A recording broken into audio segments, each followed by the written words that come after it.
Good evening and welcome to this edition of Sell Your Own Product on Amazon for Income and Lifestyle. And I'm having trouble with my program tonight. Hold on just a minute. Here we go. Back on the water. And good evening and welcome to Sell Your Own Product on Amazon for Income and Lifestyle. And I'm glad you're here tonight. It's a beautiful Thursday night down here in South Florida. Matter of fact, it's been a gorgeous day, just a little bit breezy, but that's okay because we're right close to the water, and so we get that nice ocean breeze, or I guess intercoastal because we're right by the intercoastal, but we're not, there's only a tiny piece of land. I think it's only about 20 feet that separates the intercoastal from the ocean where we live out here. So anyway, welcome. I'm glad to hear tonight. This is Terry, and like usual, this is the Sell Your Own Product on Amazon for Income and Lifestyle show. And tonight we're going to be talking about something different. Usually we talk about everything private label and all that, but I've had a lot of people ask me about this, and so we're going to talk about sourcing products from liquidation companies. And also one of the reasons for this, I get so many calls because we get the product picker worksheet, which you get with the course and all that. And people ask me, Terry, how do these companies sell the product so low? They sell it cheaper than I can buy it from. And so this is part of the reason, and we're going to get into that. And I say it's not a panacea for everything, but there's liquidation companies, there's good money to be made. There's pitfalls like anything else, and that. So we're going to get into that. But before we get into that tonight, I just want to take you over, and we're going to talk about our sponsor. We got to get a little sponsor time in here. Of course, the sponsor is the course, Sell Your Own Product on Amazon for Income and Lifestyle. And what it's all about, it's 50 some videos now. It says 40. I keep saying I'm going to change it, and I haven't got it changed. So we will, and we said, wow, 2 people just joined just now. We got a good crowd out there. So what we want to say is that's what the course is. It's like 54, 55 videos, and getting more. I'm going to add more tomorrow, I believe. But anyway, the course is whatever you want it to be. When I'm saying that, the videos are there, and you can watch the video and you can travel on your own.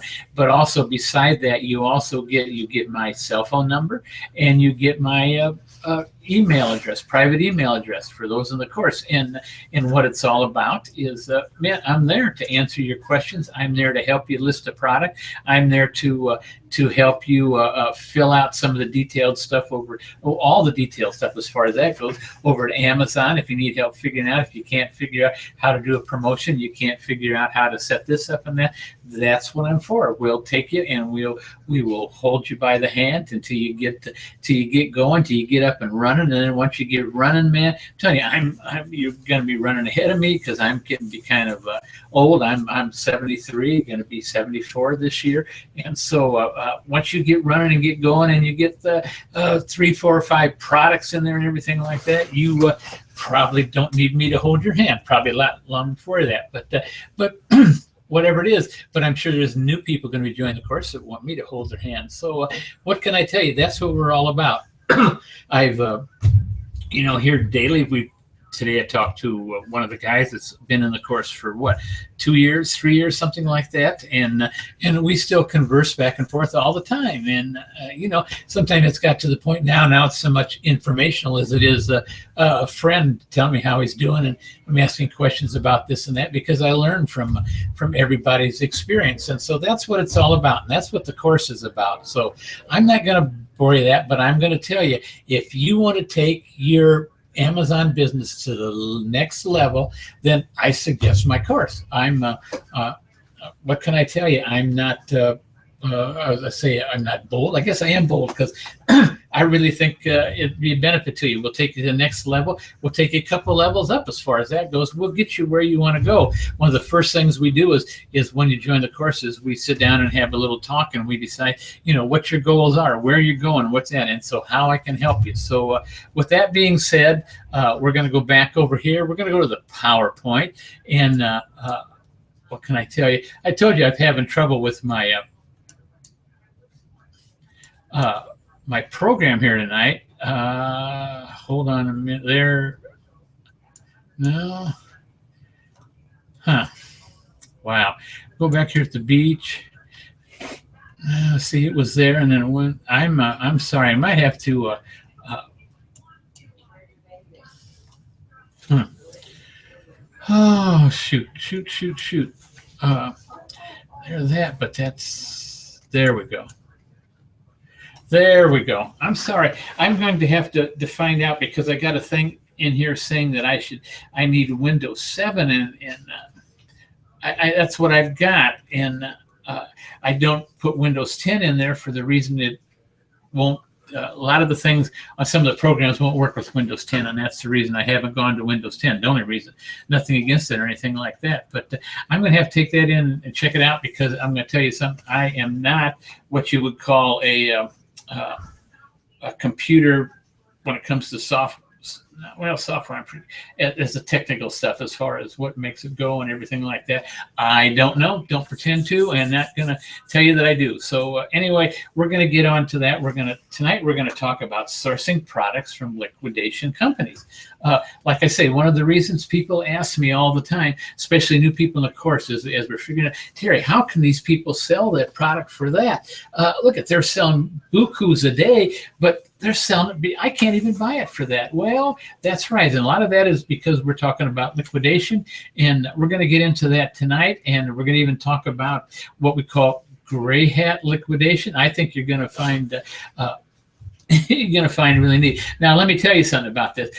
Most of the stuff tonight and the stuff when I was doing my research for this particular segment of sell your own products and that, I found two excellent articles. And so what I did, as you know, anything we talk about in this thing is going to be listed below the video in Sell Your Own Products, my privatelablselling.com. Go private label selling, top right-hand corner, you're going to view past hangouts. And you can even go over there and view this hangout tonight from there. Because and view past hangouts, you do 2016 hangouts for today's date under this title net. It'll be there, and underneath that and that's the only place I can really put them so you can find them, because YouTube won't let me and Google won't let me on the hangouts. So that's where I put them. And so you can, but there are two excellent articles over there. There's the links to them, and I suggest you go over and get them. So one is called Sourcing Products from Liquidation Companies, the Essential Guide. And let me tell you, it's a long article. I think it's like 8-9 pages, if I remember, something like that. It's worth every single thing of going to read it, because we're going to touch on a lot of this stuff, but it goes a lot in more detail and everything like that. And so if you're really interested in liquidation companies and all that, I suggest you go over and take a look at it. And like I say, all you have to do is click on the link and it'll come up and it's there. Now, there's also another article down there, and because I think it was in its ink, it's the magazine ink, and every once in a while, well, matter of fact, they did one last year and one this year, and it's on the anatomy of a $90 million Amazon seller. Now, if that doesn't get you excited, nothing probably will, but it's something that you need to look at, because this is really neat. And this is where I got especially the information on Gray Hat. This is, like I say, the magazine. It's a national magazine, and but it is really a neat article, because this company is, I don't know if it's one of Amazon's biggest. Amazon won't really sell, because the one they did an article on last year was almost as big. It was a company in New York City. Matter of fact, one thing is, it was all Hasidic Jews that were behind this company, and they built this company up, and each one of them was in charge of a little tiny, not a little tiny by any means, they were all big, but niche, I guess is what you want to call it. And they took care of that niche. They bought products for that niche, took care of that, make sure they were stocked and everything. And this other one, this one that I'm talking about today, go over and read it because it is worth it. I don't think that's the exact title, The Anatomy of a $90 million Amazon Seller, but it goes into, because they're strictly into liquidation. So what they have today, they might not have tomorrow, but they're still making $90 million a year. That's not profit, of course, that's sales. But what I want to say is it's well worth the rate, and we're going to get into that tonight. So we're going to start. It's sourcing products from liquidation companies, and that's what we're talking about. Liquidation is somebody's got something to get rid of, somebody buys it, passes it on to somebody else, and boy, so excuse me. Wow, I need water already. I must be excited tonight.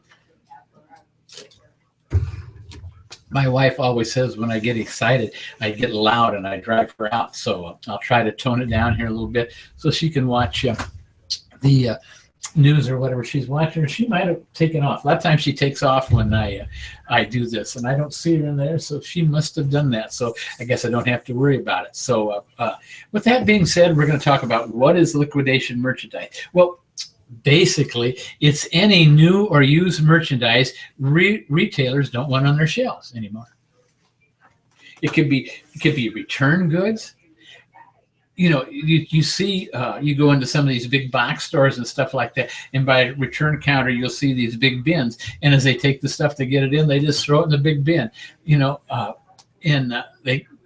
where it goes to big bin heaven, I guess, or something. But no, they go back and they send it back. But that's what it is. It's getting to be the thing. That return goods, customer damaged goods. You know, customers will take something out of the box or something like that, lose the instructions or do something, and then they decide they don't want it, and they bring it back, and it's not all there. And where's that go? That goes in that bin too.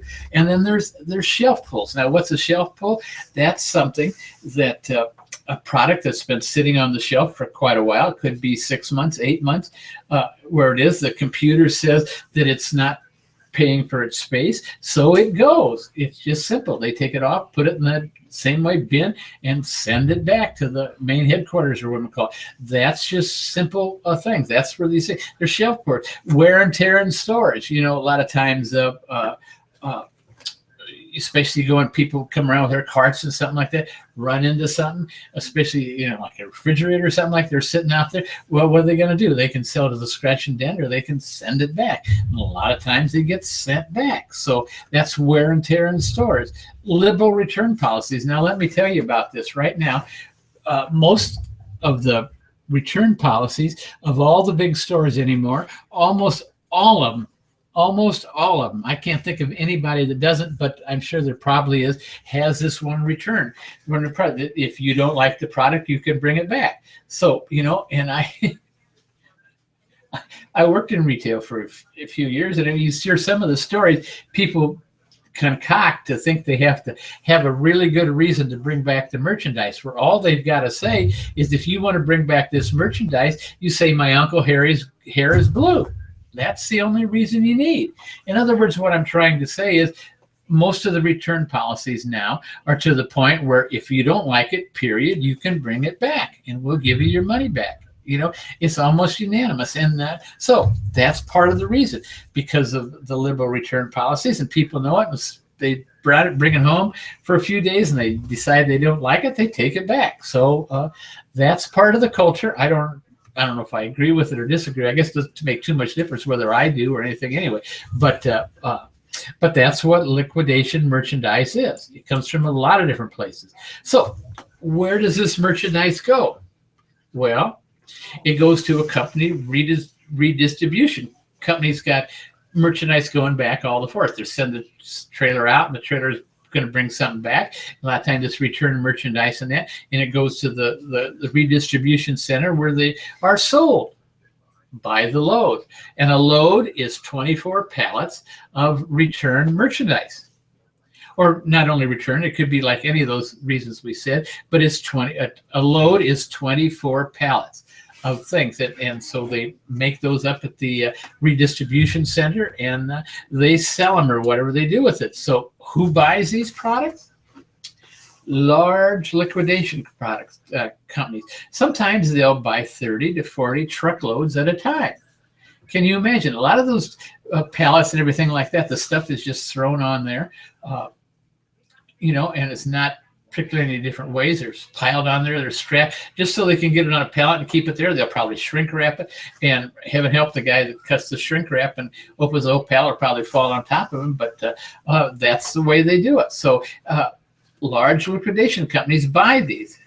They're usually, though, and this is something you understand, usually the people that buy these large liquidation companies are under a contract. In other words, they agree with Walmart or Target or Home Depot or Lowe's or whatever they'll buy the product at, say, 10 cents on the dollar, which is usually somewhere around there's a going rate. They bid this on yearly contracts, and they take it, and they have to take everything the company sends it.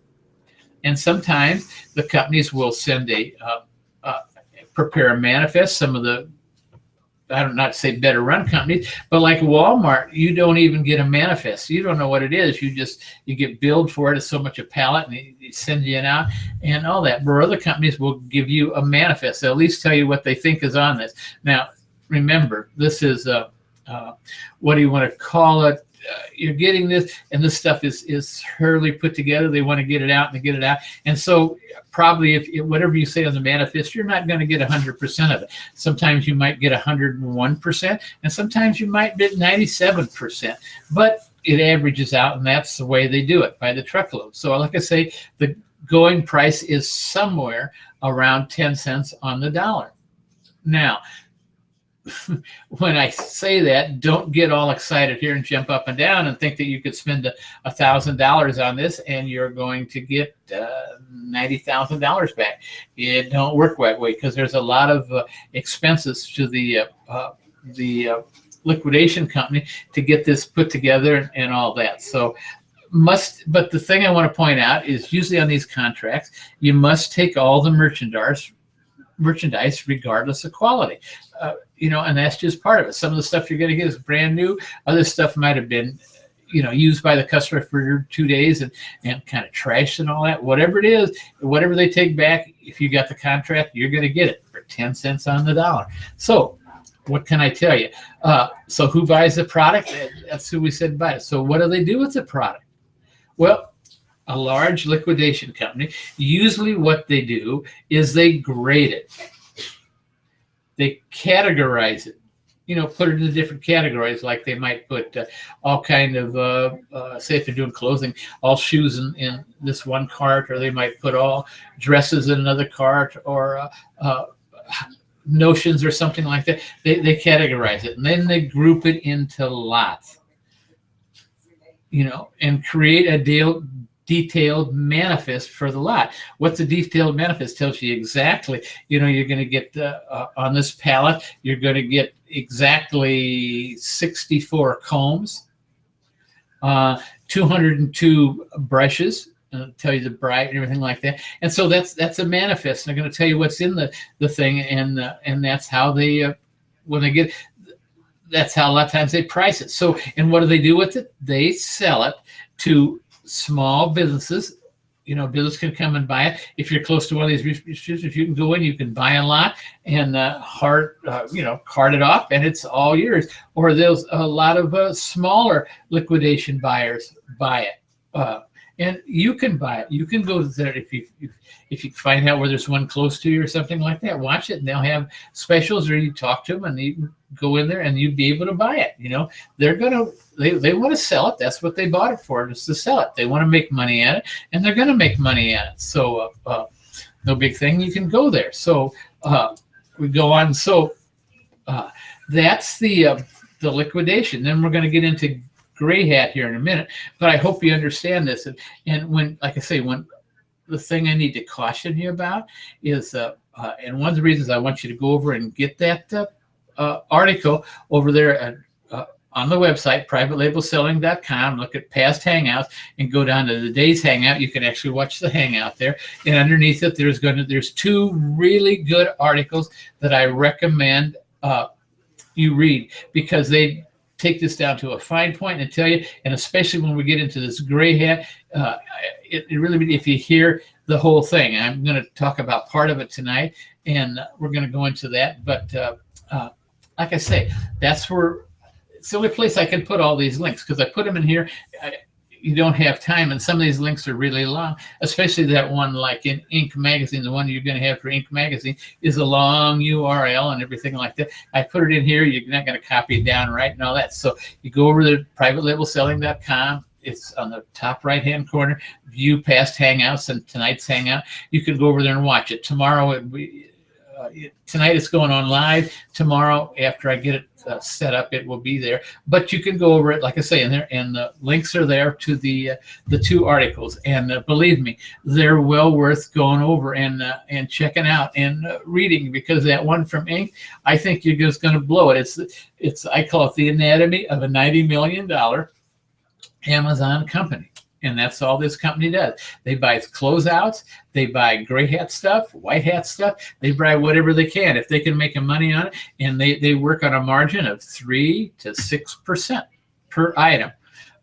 That's low, but if you're doing $90 million, I never figured out, and I should have figured out what 6% of $90 million is, but or 5%, we would call it. But anyway, it's a lot of money. So I invite you to go over there, but we're going to start talking about a gray hat now, because I've explained what liquidation and how you can buy it. And believe me, when you buy it, I bought liquidation. I think I told you last week, I believe, or 2 weeks ago, about one I bought a couple years ago. And I bought it. It took me a year and a half to get rid of it, but I made great money on it. And these things, I'm telling you, you can make money on these, but you've got to be able to stored or take care of, because that's the problem now. When you did this 2-3 years ago, and let's talk about this just a minute, before we get into the gray hat, when you 2 or 3 years ago, when you bought these things, you just bought the thing and you sent it into Amazon.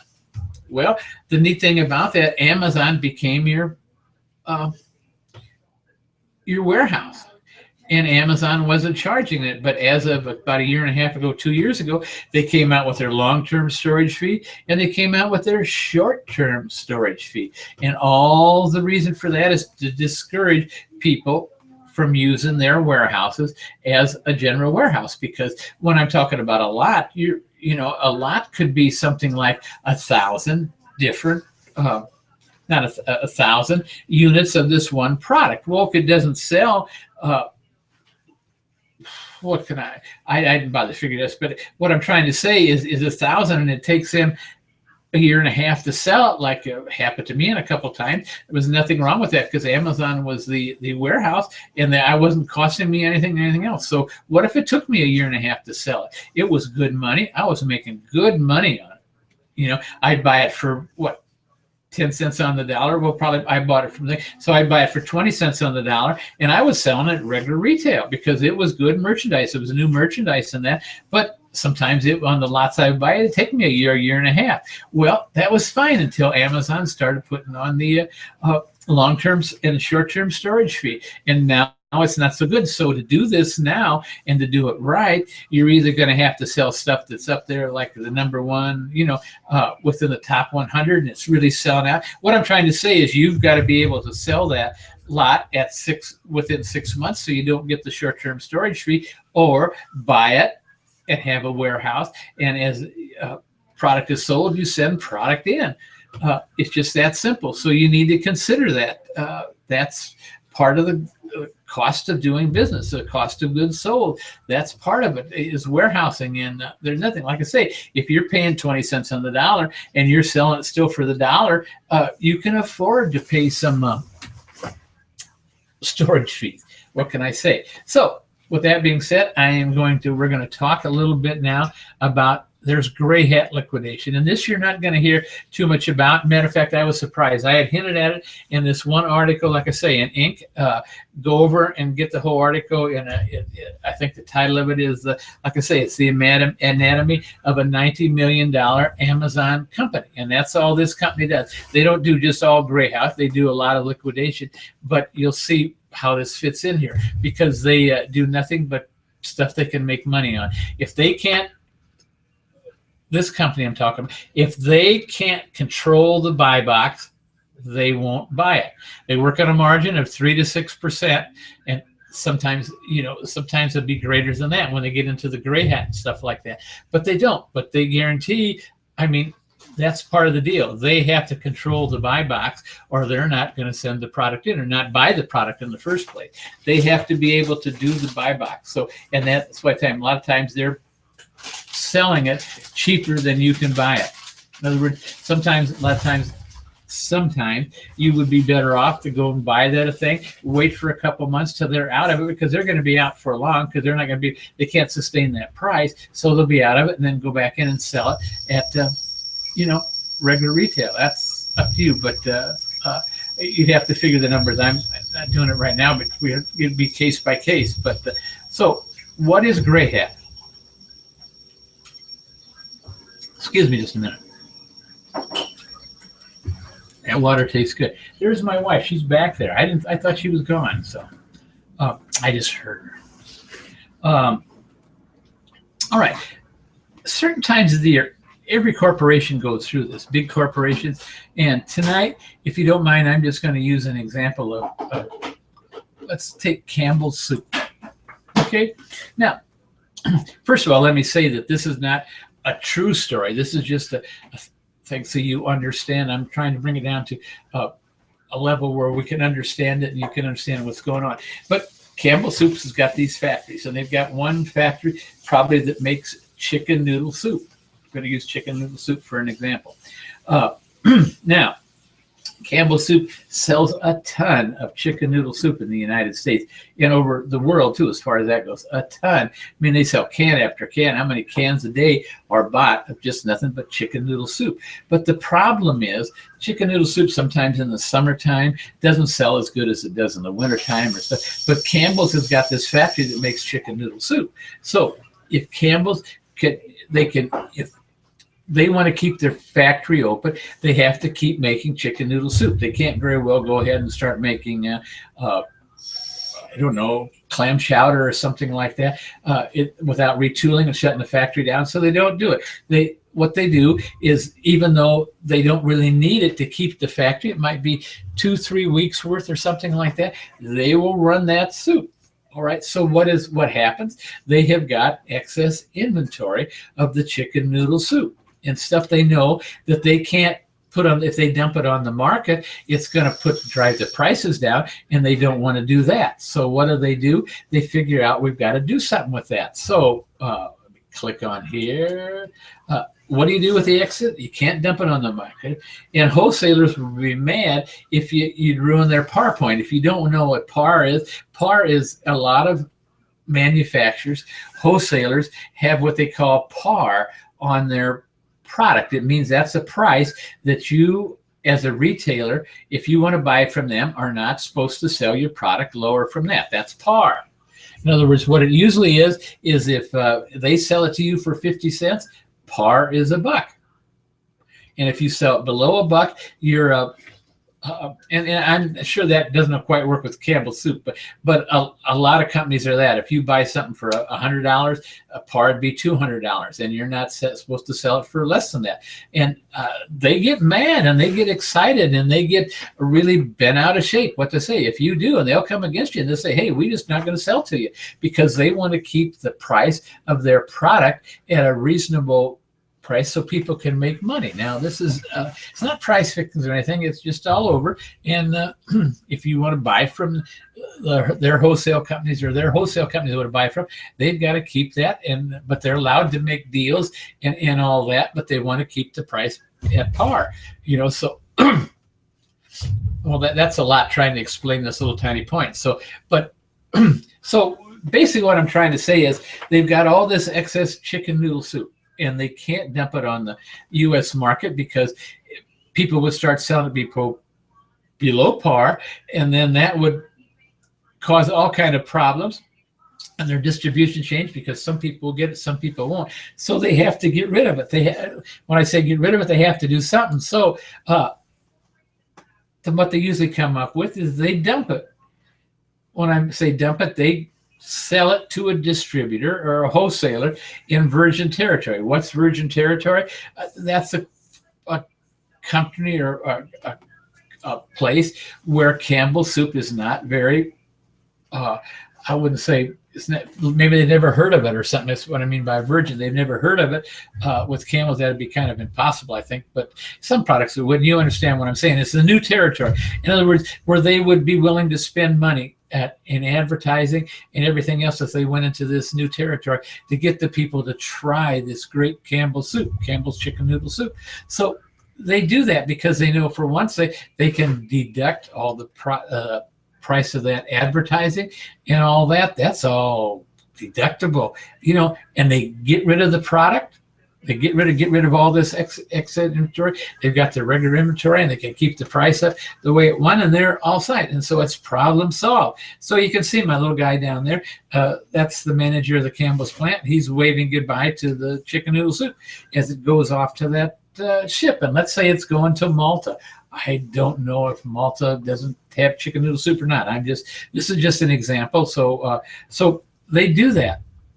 So the product is sent by ship, and somehow, in all the confusion, the goods change hands in the middle of the ocean and end up back at your favorite liquidators as an in-house special.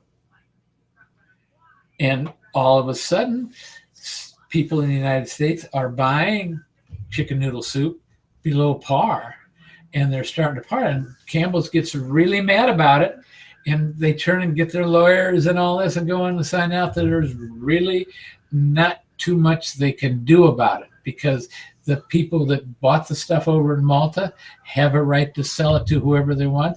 And if somebody from the United States happens to buy it, this has been through the courts all the time. And if you read that article, it goes to a lot more detail and all that. But anyway, that's what happens on some of this stuff. And so, like I say, it becomes an in-house special. Well, that's how you're going to find, and that's how this $90 million Amazon company does business. So they bought it, and they buy as much of this as they possibly can.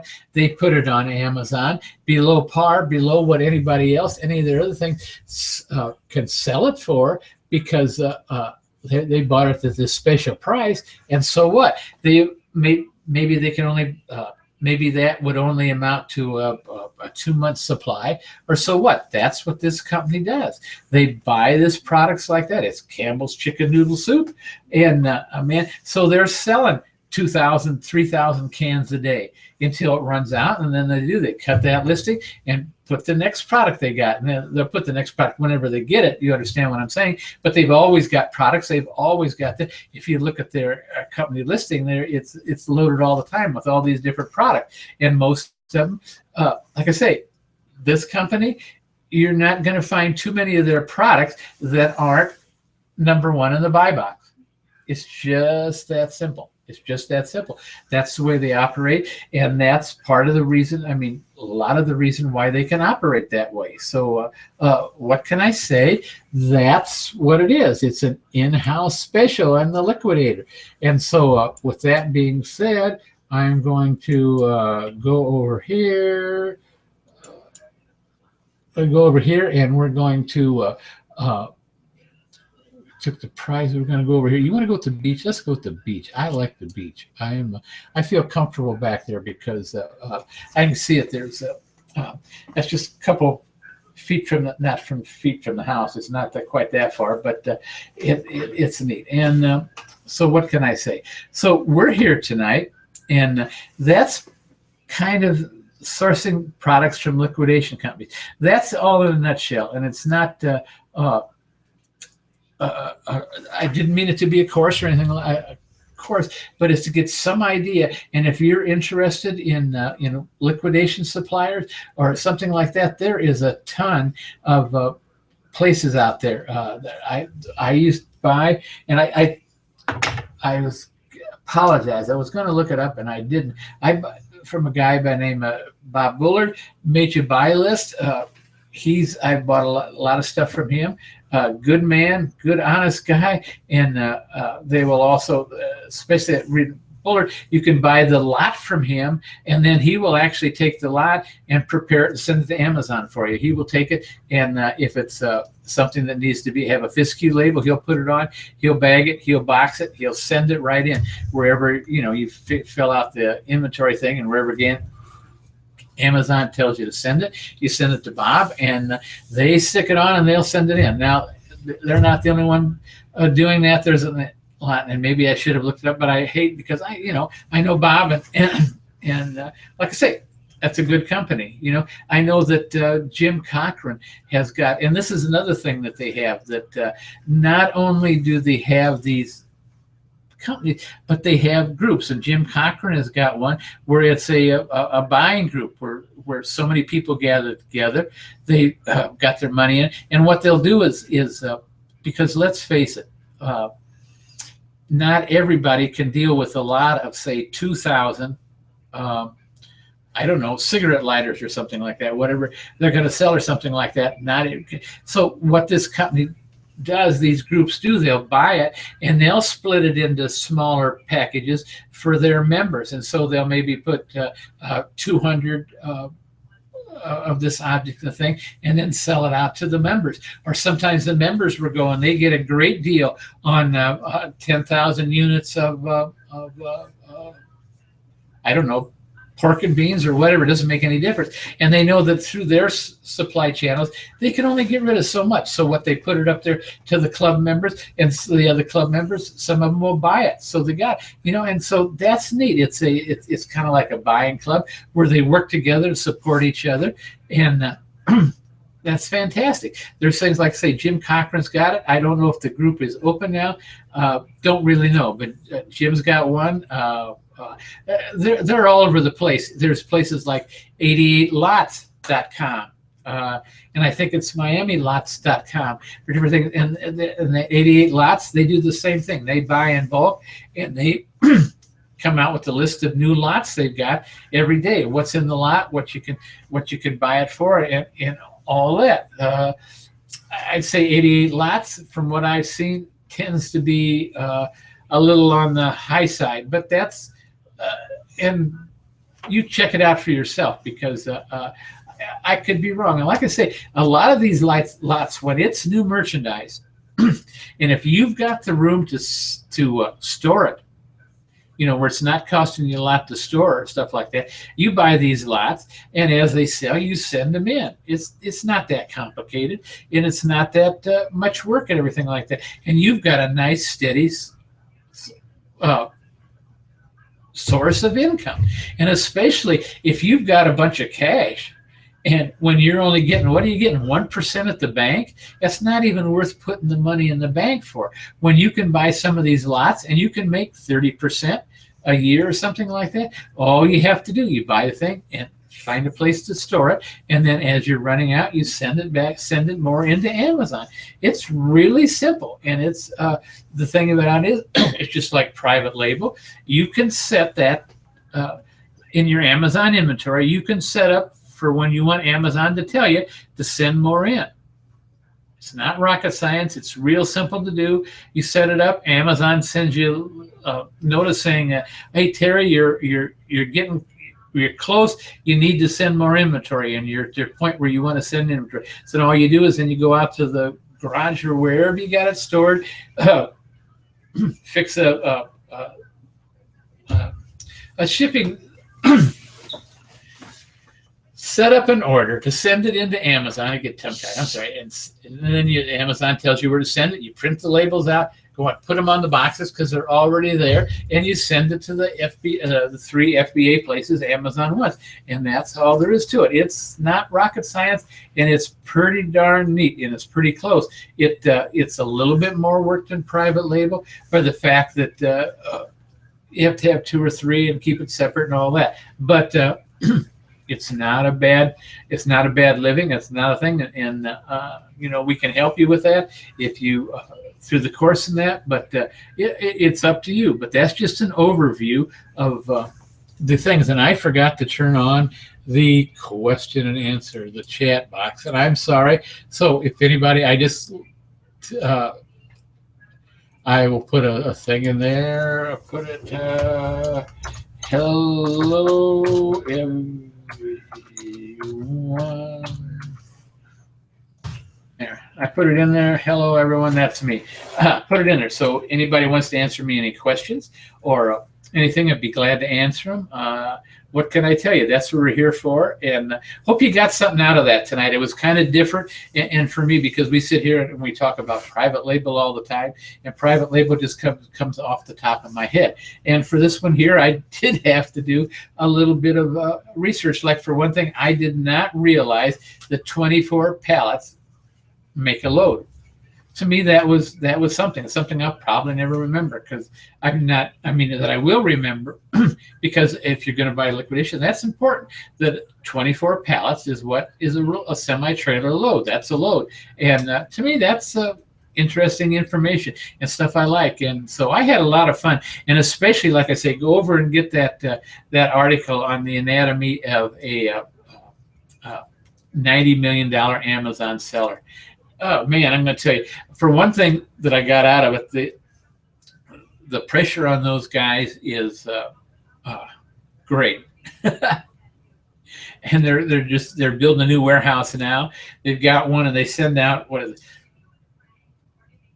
it, 2 trailers and 4 of those UPS trucks a day full of product. They go out. I presume from the article that they must FBM, and I can't figure out why that, instead of letting Amazon do it. But I'm sure they've got it figured out. And if you read the article and you got some comments on it, be sure to email and let me know what you think, because I really think it's a neat article. And like I say, I wish I'd have saved that one from last year on the one where like I said, they each take a department, a niche, and work on that department. And of course, that's how their salary is, by how much % they make and everything else. And so that was another New York company. So, but they're high up there. I'm sure that they might not be the biggest. I don't have the slightest idea who the biggest Amazon seller is, and I don't think you can find out that I know of.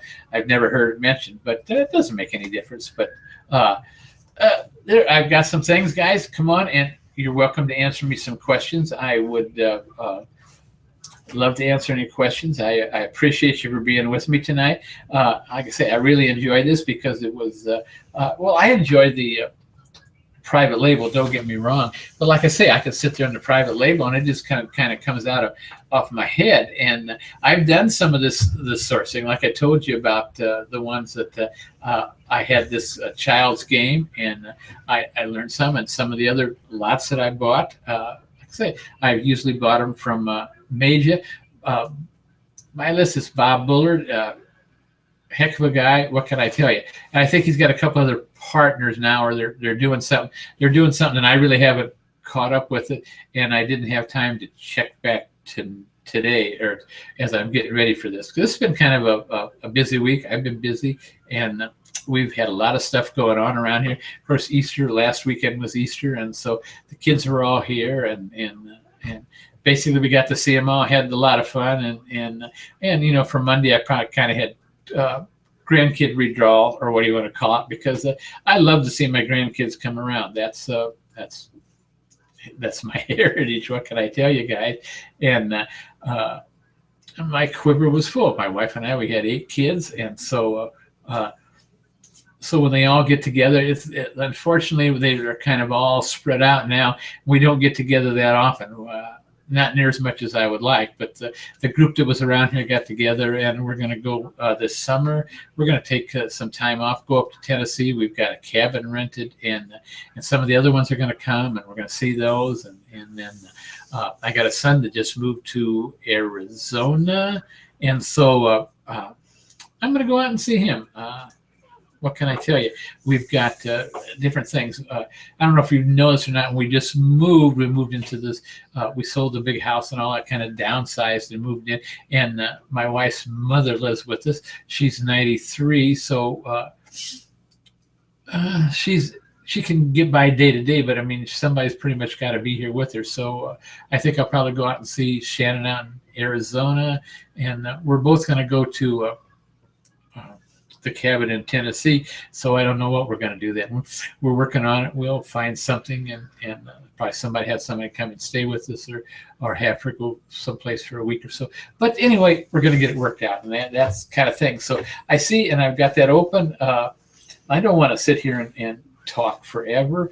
I can talk more about that. Somebody's got some questions. We've still got plenty of viewers out there. What can I tell you?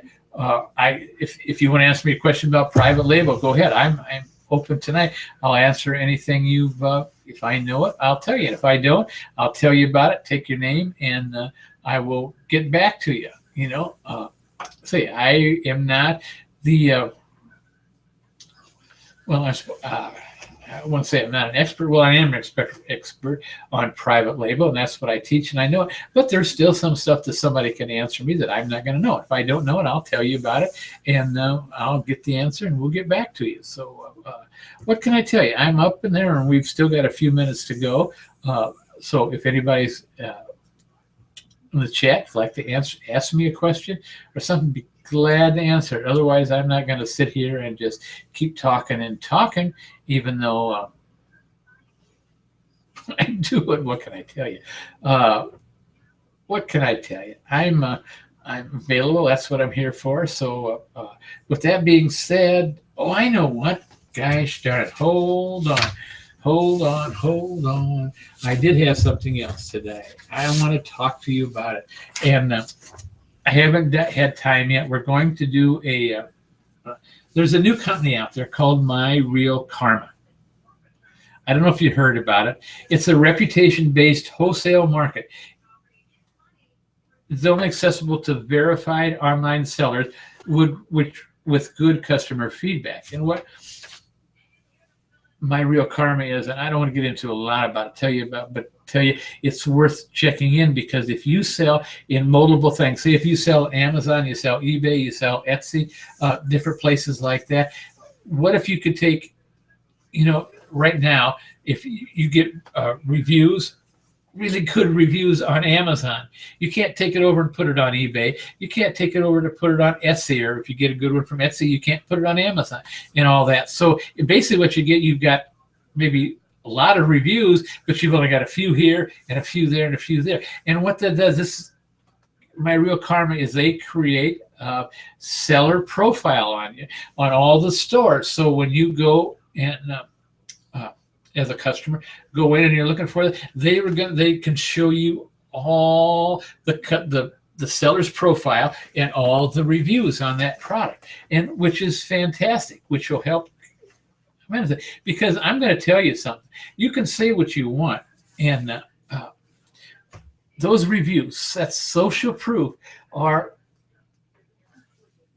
to me, that's it right now, because that's what people look like, because there's so much garbage and everything like that. But when you go on a website and you read the reviews, and I sometimes don't, I read quite a few of them, because sometimes they'll try and they keep the good ones up there, but you go through them and they're usually starred or something like that. Find out what the 4-star reviews, the 3-star reviews, why they say it, what's wrong with the product, so you know that.